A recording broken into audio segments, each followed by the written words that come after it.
प्रिय प्रतिभागियों, नमस्ते। आज हम प्रत्ययों में कृत प्रत्ययों के पश्चात तद्धित प्रत्ययों के बारे में अध्ययन करेंगे। तद्धित प्रत्यय और कृत प्रत्यय जब हमने प्रत्यय प्रारंभ किए थे तो उस कक्षा में दोनों के बीच जो अंतर था उसको बताया था कि कृत और तद्धित में क्या अंतर है। धातु से जुड़ने वाले प्रत्यय कृत प्रत्यय और शब्द से जुड़ने वाले प्रत्यय तद्धित प्रत्यय कहलाते हैं। वहाँ हमने ये भी पढ़ा था कि कुछ ऐसे प्रत्यय जो धातु से जुड़ते तो हैं लेकिन वो कृत प्रत्यय नहीं कहलाते, और वो इसी तरह कुछ ऐसे भी प्रत्यय हैं जो शब्द से जुड़ते हैं लेकिन वो तद्धित प्रत्यय नहीं कहलाते। तो आज हम तद्धित प्रत्ययों के बारे में चर्चा करेंगे। देखिए, सबसे पहले तद्धित प्रत्ययों को पढ़ने से पहले एक विशेष बात है, उस पर ध्यान देना चाहिए। यदि हमको वो नहीं आता है तो इसका मतलब तद्धित प्रत्ययों में हम कुछ गलतियां कर सकते हैं, और उस स्थिति को अगर हम जानते हैं तो निश्चित रूप से कई शब्दों को जो गलत हो रहे हैं उनको हम सही सिद्ध कर सकते हैं, सही बता सकते हैं। तो सबसे पहला काम तद्धित प्रत्यय पढ़ने से पहले एक विशेष बात याद रखनी होगी, और वो ये है कि ये जब तद्धित प्रत्यय जो शब्द से जुड़ेंगे, शब्द से जुड़ने के पश्चात उस तद्धित प्रत्यय में जो कुछ शेष रहता है, जो हम जितने भी प्रत्यय पढ़े हैं हमने, उसमें भी मैंने आपको बताया कि जहाँ कृत धातु में कुछ चेंज आते थे, कुछ बदलाव आते थे उन प्रत्ययों की वजह से, तो यहाँ तद्धित प्रत्ययों का बदलाव एक निश्चित बदलाव है जो सभी प्रत्ययों के साथ या तो कुछ प्रत्ययों के साथ होता है या कुछ के साथ नहीं होता है, लेकिन एक जैसा परिवर्तन प्राय इसमें पाया जाता है। वहाँ अलग अलग तरह के परिवर्तन थे। तो इसमें देखो, एक तो ये देखना है कि शब्द से जब भी तद्धित प्रत्यय जुड़ेंगे तो यहाँ उस तद्धित प्रत्यय के साथ तीन तरह की स्थिति सामने आती है। एक तो कोई प्रत्यय ऐसा, ये तीन वर्ण याद रखने होंगे आपको तद्धित प्रत्यय पढ़ने से पहले, क्योंकि तद्धित प्रत्यय का जो परिभाषा थी वो हमने वहीं पढ़ ली कि शब्दों से जुड़ने वाले प्रत्यय तद्धित प्रत्यय कहलाते हैं। तद्धित का संधि विच्छेद तद प्लस हित होता है, और यहाँ पूर्व सवर्ण संधि होती है, अर्थात पूर्व सवर्ण का अर्थात दै के जैसा। और पूर्व सवर्ण संधि में वहाँ नियम पढ़ा था हमने कि उसके पश्चात जो है उसके स्थान पर उससे पूर्व के वर्ण का चौथा अक्षर होता है, यानी ध होता है। और इस तरीके से ये तद प्लस हित के रूप में ये जो शब्द बनेगा तद्धित। समास विग्रह इसका तेभ्य हितः, और ये चतुर्थी तत्पुरुष समास, अर्थात उनका हित, उनका से तात्पर्य शब्दों का हित, यानी इन प्रत्ययों को जोड़ने पर शब्दों का हित होता है, यानी शब्दों से अन्य दूसरे शब्द बनते हैं, और ये इसका संधि विच्छेद है। अब तद्धित प्रत्यय पढ़ने से पहले ये तीन वर्ण हमने याद किए कि ऐसे तद्धित प्रत्यय जिनमें णय, कै अथवा ये की इत संज्ञा होती है। कहने का मतलब ये तीनों में से कोई एक किसी प्रत्यय में से बाहर हो जाता है, इत संज्ञक हो जाता है, तो उनके लिए ये पहला नियम, और जिनमें ये नहीं है उसके लिए दूसरा नियम। पहले नियम में हमको ये याद रखना है कि जब भी किसी प्रत्यय में णय या कै या ये हट रहा हो, उसकी इत संज्ञा हो रही हो, तब वहां उसके लिए प्रथम परिवर्तन एक शब्द होता है ऐसा जिसको हम आदि वृद्धि कहते हैं, और एक ये होता है जिसमें हम आदि वृद्धि करते हैं, एक में आदि वृद्धि नहीं करते। तो याद रखें, जब प्रत्ययों में इनकी इत संज्ञा होती है, यानी ये बाहर होते हैं, तो उस प्रत्यय के साथ जिस शब्द में वो जुड़ेगा उस शब्द में हम आदि वृद्धि का विधान करते हैं। ये आदि वृद्धि क्या है इसको समझना होगा। आदि वृद्धि से तात्पर्य है शब्द का प्रारंभिक स्वर, शब्द के प्रारंभिक स्वर को वृद्धि करते हैं, उसका नाम आदि वृद्धि होता है। जैसे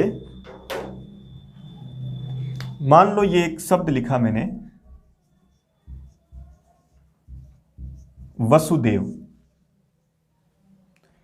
अब इस वसुदेव में व में ए ये शब्द का प्रारंभिक स्वर है। इस प्रारंभिक स्वर को हम आदि वृद्धि करेंगे। आदि वृद्धि से तात्पर्य वृद्धि सूचक वर्ण हमने पढ़ लिए, वृद्धि संज्ञा। वह 3 वर्ण आए थे, आ, आई और औ। ये 3 वृद्धि संज्ञक वर्ण है। कहने का तात्पर्य यह है कि जब भी ये प्रत्यय जुड़ेंगे इस तरह के तद्धित प्रत्यय, तो शब्द का जो प्रारंभिक स्वर है उसके स्थान पर इन तीनों में से कोई एक वृद्धि करनी है जो उससे संबंधित है। जैसे ए है तो ए से संबंधित आ है, इसका मतलब आ वृद्धि हो जाएगी। इसी तरह जैसे ई है, ई से संबंधित आई वृद्धि हो जाएगी। जैसे ऊ है, ऊ से संबंधित अवृद्धि हो जाएगी। तो यहां जैसे मान लो हमने एक प्रत्यय किया अण, अब इस अण प्रत्यय के रूप में ए शेष रहता है और इसमें ण हटता है, इसका मतलब ये ण इससे जुड़ा हुआ है। तो जब अब ये प्रत्यय जोड़ेंगे तब इसका मतलब उसको आदि वृद्धि करना है। आदि वृद्धि से तात्पर्य उस ए को बढ़ाना है, तो यहां आ हो जाएगा। इसलिए वसुदेव में जब अण प्रत्यय करते हैं तो शब्द वासुदेव बनता है। ए के स्थान पर आ वृद्धि की जाती है। तद्धित प्रत्ययों में इस तरह के प्रत्यय जहां भी होंगे वहां पहले उस शब्द का प्रारंभिक जो स्वर है उसके स्थान पर इस प्रकार से वृद्धि की जाती है। जैसे मान लो ये विज्ञान शब्द है और यहां इसको मान लो ठक प्रत्यय किया जाता है, तो अब यहां ठक में से ये कै बाहर होता है तो कै भी इसमें शामिल है। इसलिए इसका मतलब अब जहां इसको ये प्रत्यय किया जाएगा तो इस पहले स्वर को वृद्धि करेंगे और ई से संबंधित वृद्धि क्या है, आई। इसलिए ये जैसे बनेगा वैज्ञानिक, इस तरीके से। ये कैसे संबंधित, ये ण से संबंधित। इसी तरह जैसे इ से संबंधित, जैसे मान लो एक शब्द है सुंदर और उसको ये स्य प्रत्यय किया, तो अब देख रहे हैं आप स्य प्रत्यय में ये इ है। इसका मतलब अब जब ये ऐसा प्रत्यय जुड़ेगा तो इसके प्रथम स्वर को वृद्धि होगी। ऊ को, ऊ से संबंधित स्वर क्या है, औ, तो इसको ये औ होगा और इससे बनेगा सौंदर्यम। इस तरीके से ये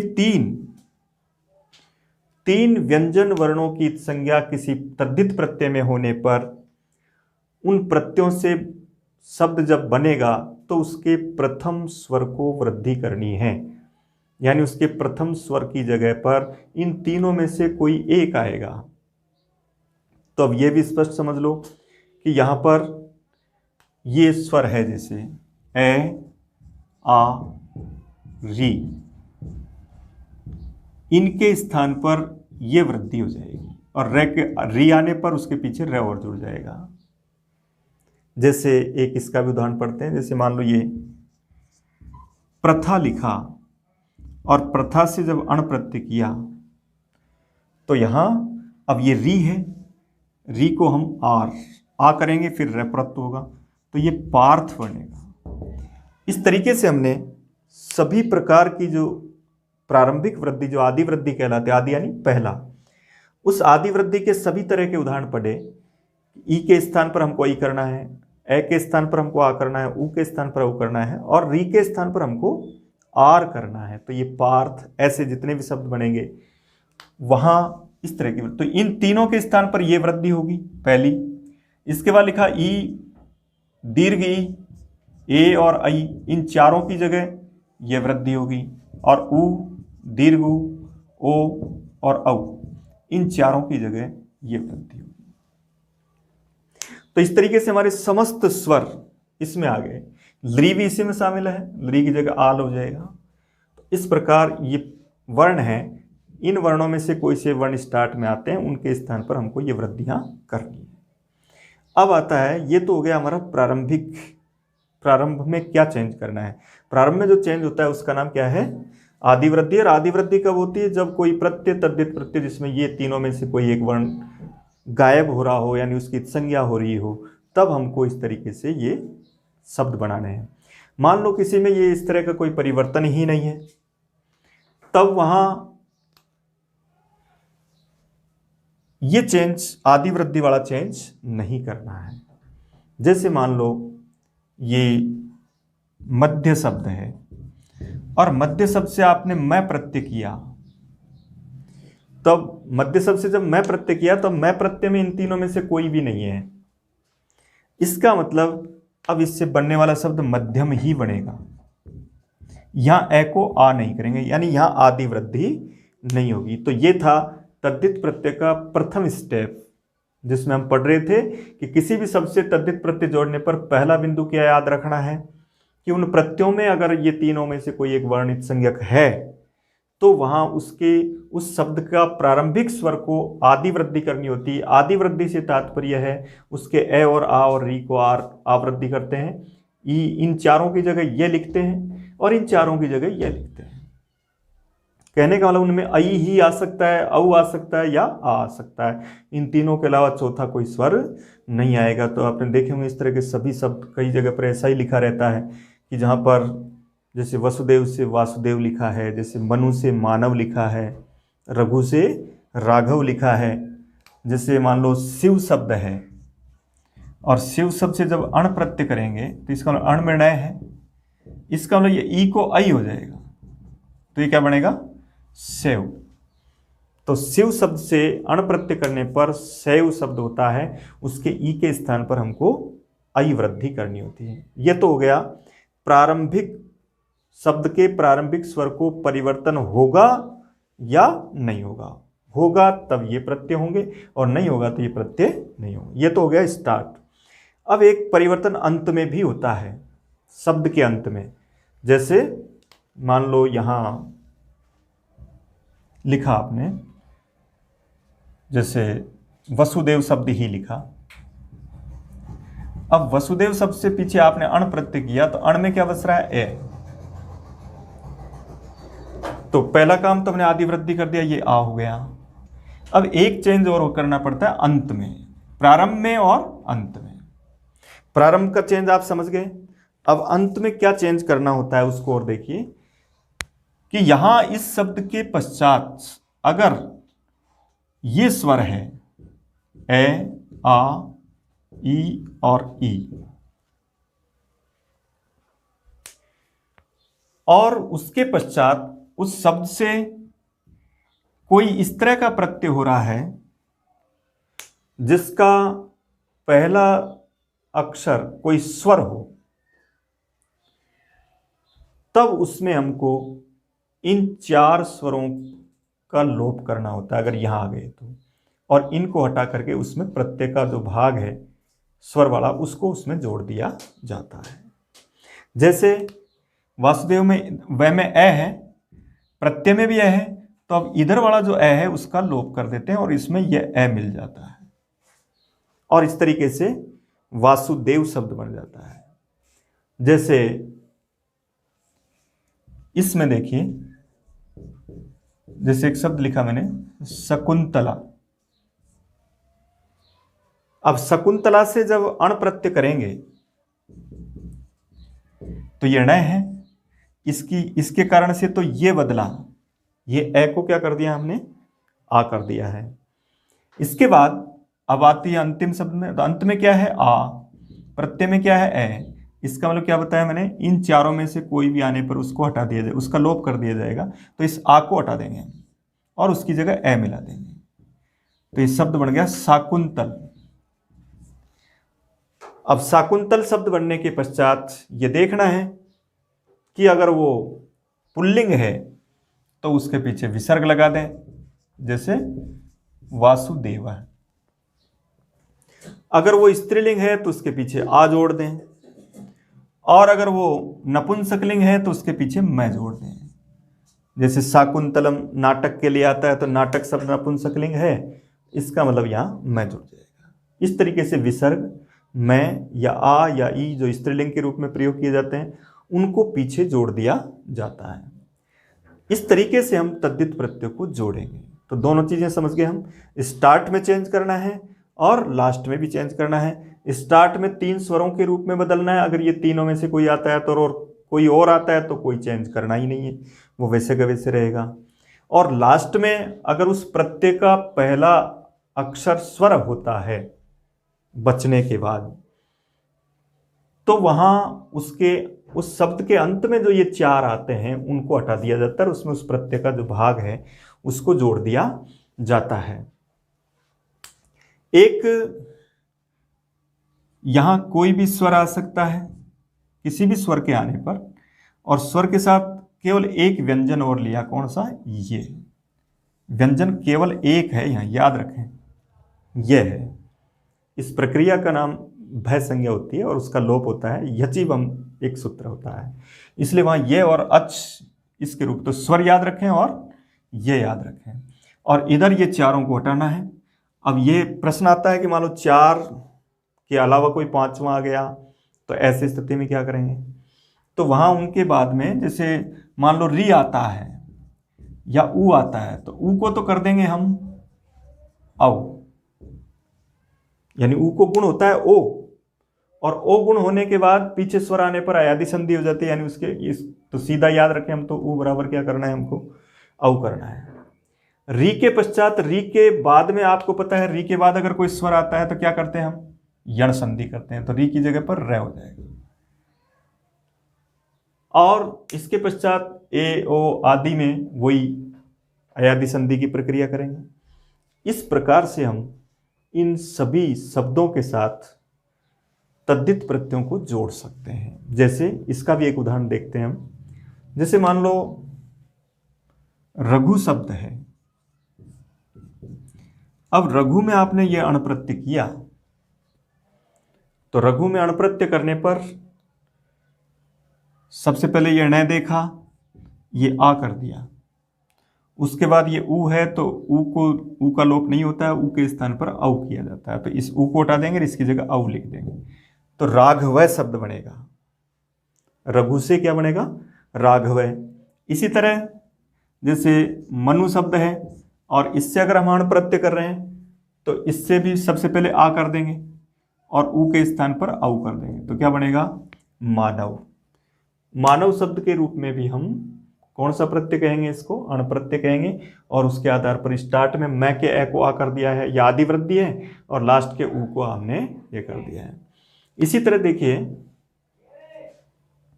जैसे एक शब्द है वन, और वन में मैंने यत प्रत्यय किया।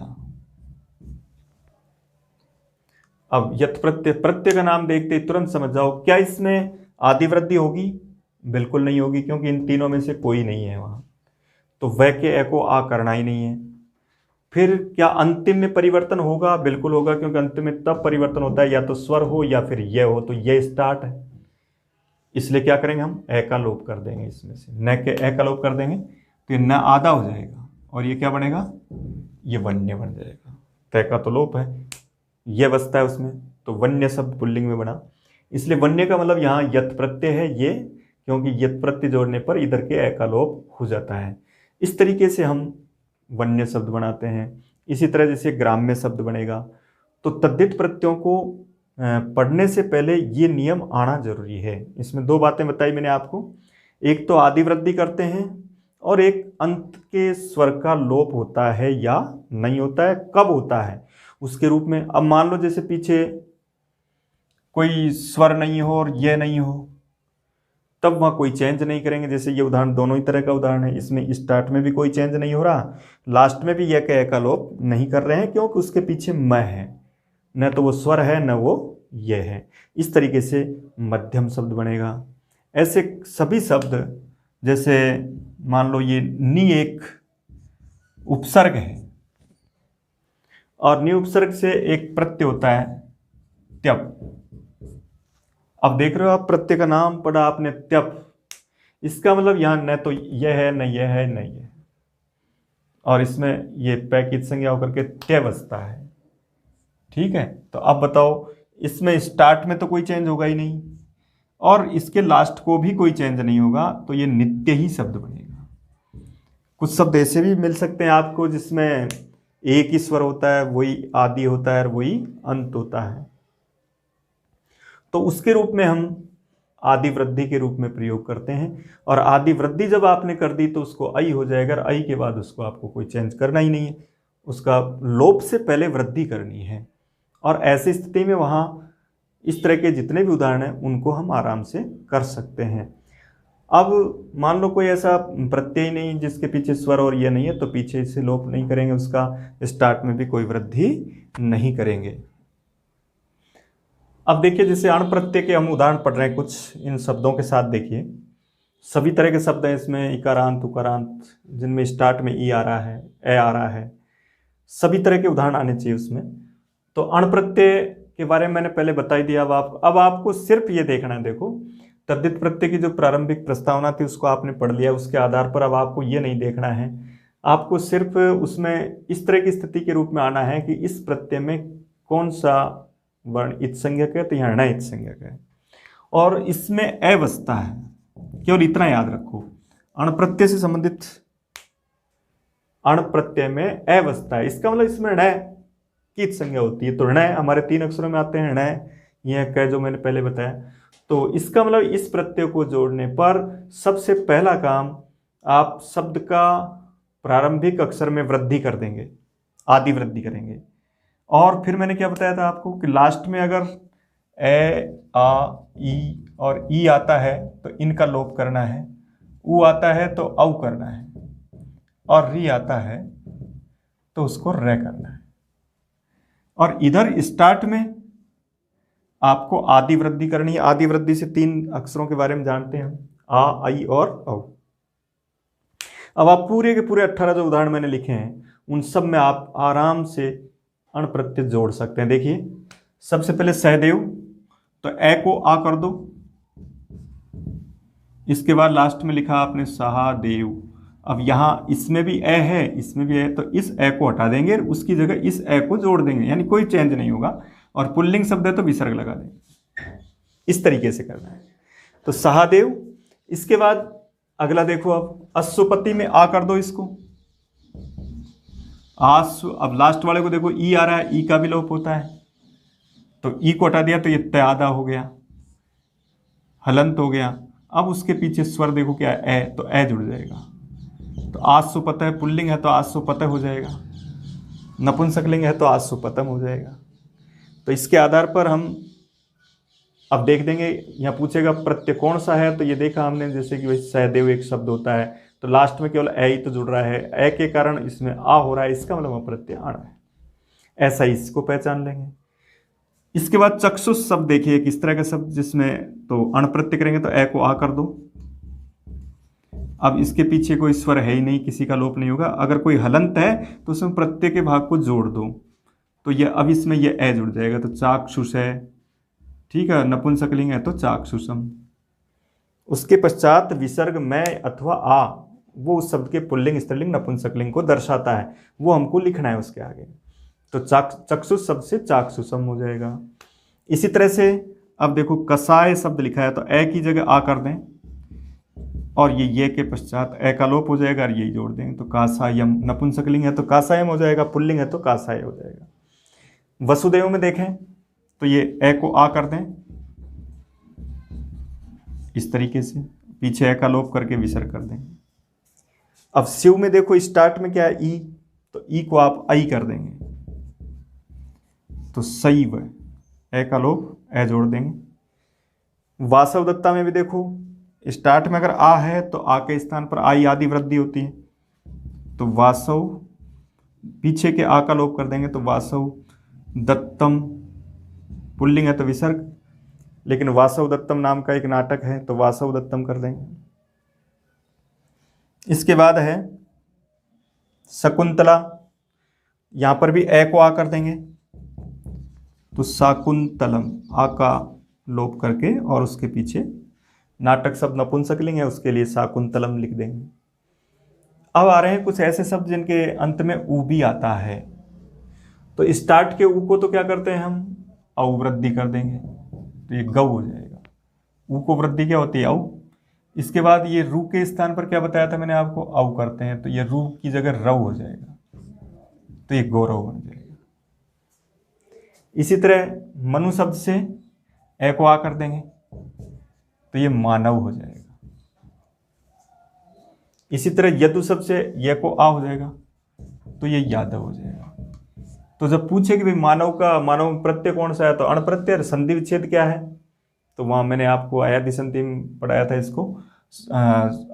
अयादि संधि देख करके औ आ रहा है तो इस औ की जगह ओ कर दो, मानव प्लस ए हो जाएगा संधि विच्छेद। प्रत्यय में मनु प्लस अण होगा। इसके बाद प्रथा, तो अब री को क्या करेंगे? आर, तो री को आर कर दिया, पीछे के आ का लोप कर देंगे तो पार्थ। अण प्रत्यय अधिकतर अपत्य अर्थ में होता है। अपत्य का मतलब संतान अर्थ में, अर्थात उसकी संतान, जैसे मनु की संतान मानव, संतान अर्थ में होता है। दूसरा समूह अर्थ में भी होता है और शेष अर्थात निवास आदि अर्थों में भी इसका प्रयोग, लेकिन अधिकतर किस अर्थ में होता है?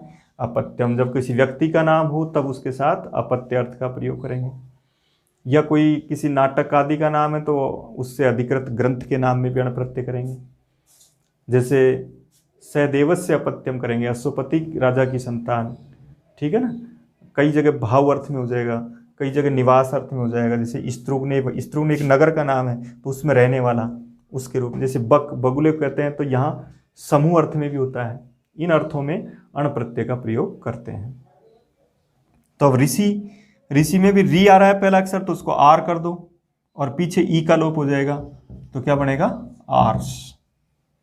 उन दोनों चीजों को अच्छी तरह से पढ़ें कि यहां पर इसमें आपको ए को आ करना है, री को आर करना है और इसमें इनका पीछे वाले का लोप करना है। बक शब्द में भी इसको आदि वृद्धि कर देंगे तो ये बाक, समूह अर्थ में नपुंसकलिंग प्रयोग किया गया तो बाकम, बक से आ हो गया।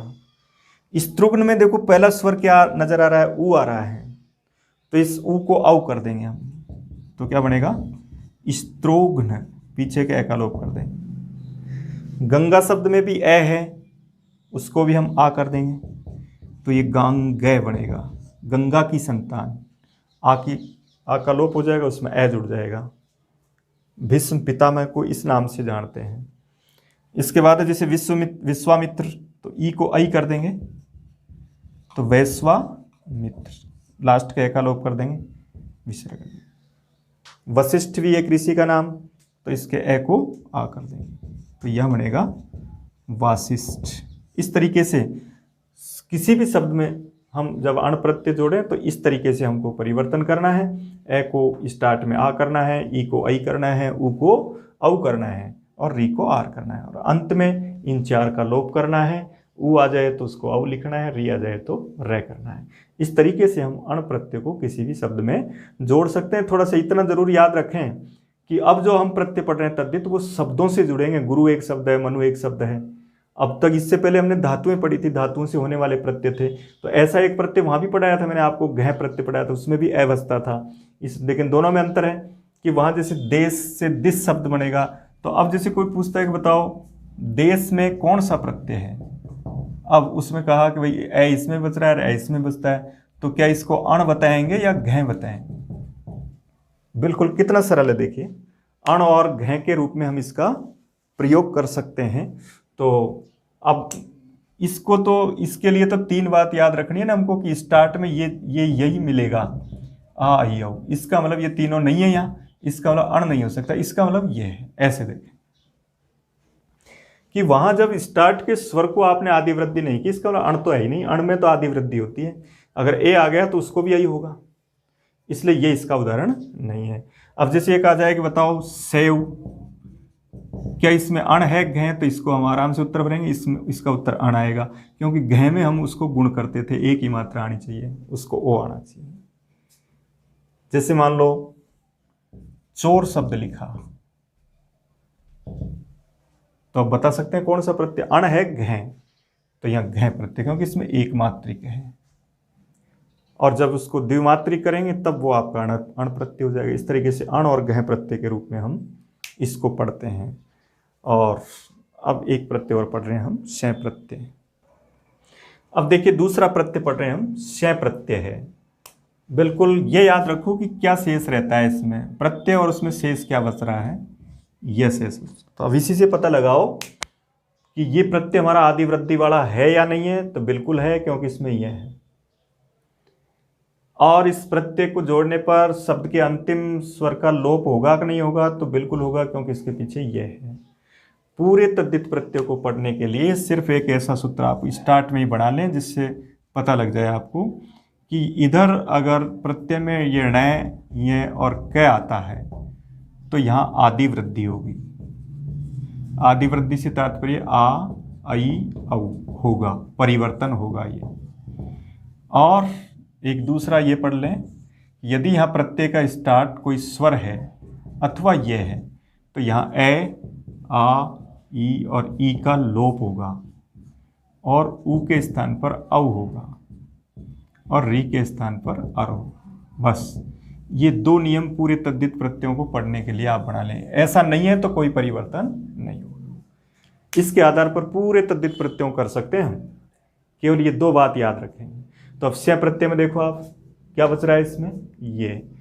इसका मतलब इसके साथ दोनों चीजें लागू होगी, क्योंकि इसमें यह भी है और इसमें यह भी है, तो ये दोनों ही चीजें लागू होगी। आदि वृद्धि भी होगी और इसका लोप भी होगा और ऊ बराबर ए भी होगा, औ भी होगा।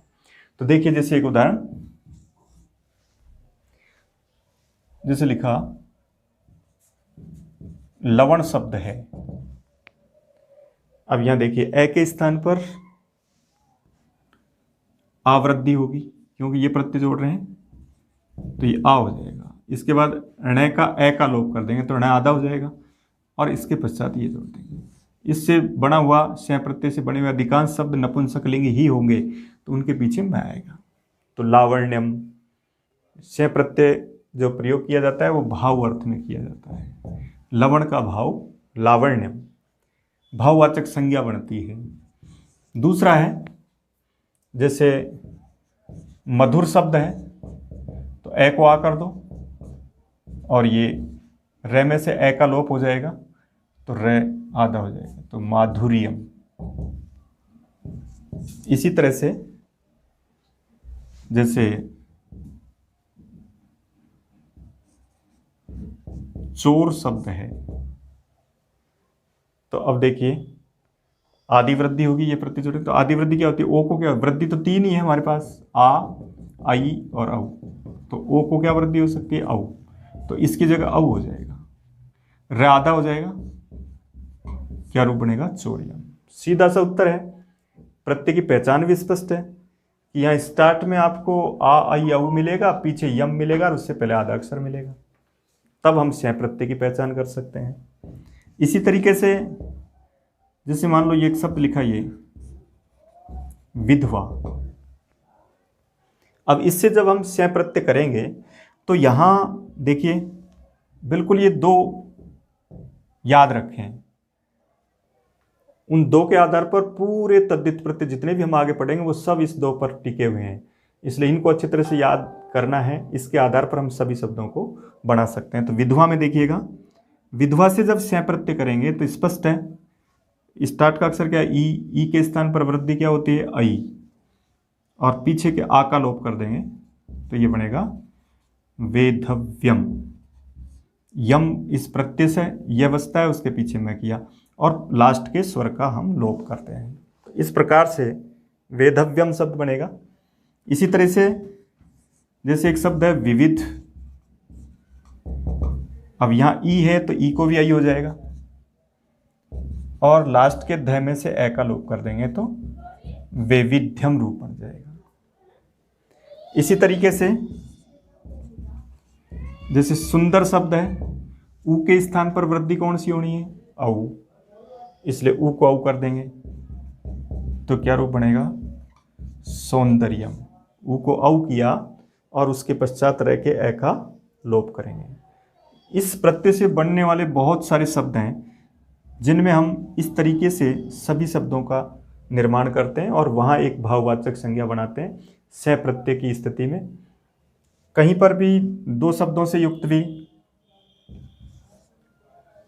जैसे सुख शब्द है,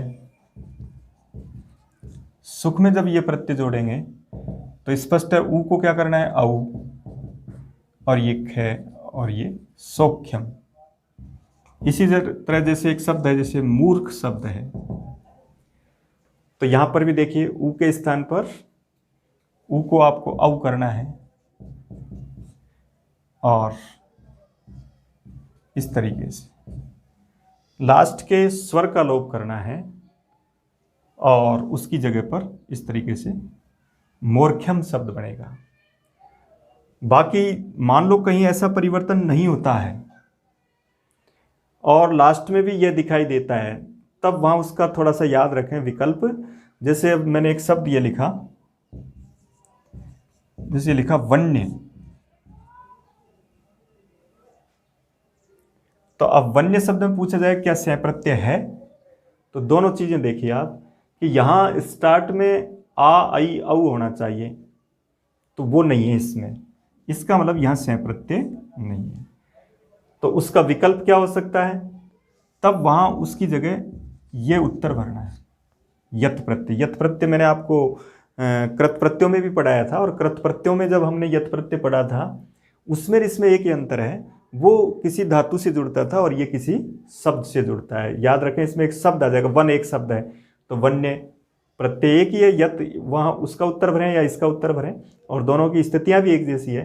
तो यहाँ स्वयं में और इसमें यही अंतर है कि जहाँ ऐसा परिवर्तन हो वहाँ। अब जैसे एक पूछा गया कि बताओ इसमें है कि नहीं है, जैसे वैचित्र्यम, अब यह स्पष्ट स्वयं प्रत्यय क्योंकि आई हो रहा है और लास्ट में यम से पहले आधा अक्षर है, तो विचित्र शब्द है यहाँ, और विचित्र शब्द से सह प्रत्यय करेंगे, विचित्र शब्द से सह प्रत्यय होगा। इसी तरह जैसे ईश्वर शब्द है, अब ईश्वर में देखिए आप ई के स्थान पर क्या होगा, इन तीनों में से क्या हो सकता है, ई से ज्यादा नजदीक कौन सा है, आई, तो ये ऐश्वर्यम, ऐसे शब्द बनेंगे, ईश्वर से ऐश्वर्यम बनेगा। इसी तरह विपुल से वैपुल्यम बनेगा।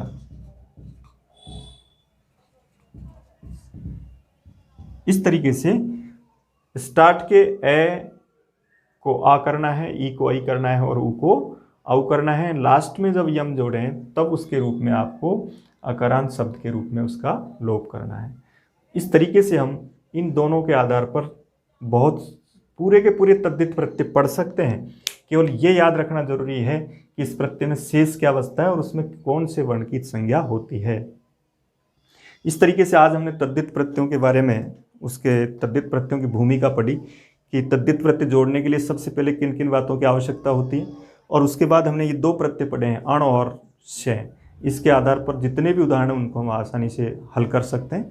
इसकी अगली क्लास में इससे आगे आने वाले जो तद्धित प्रत्यय हैं उनके बारे में अध्ययन करेंगे। धन्यवाद।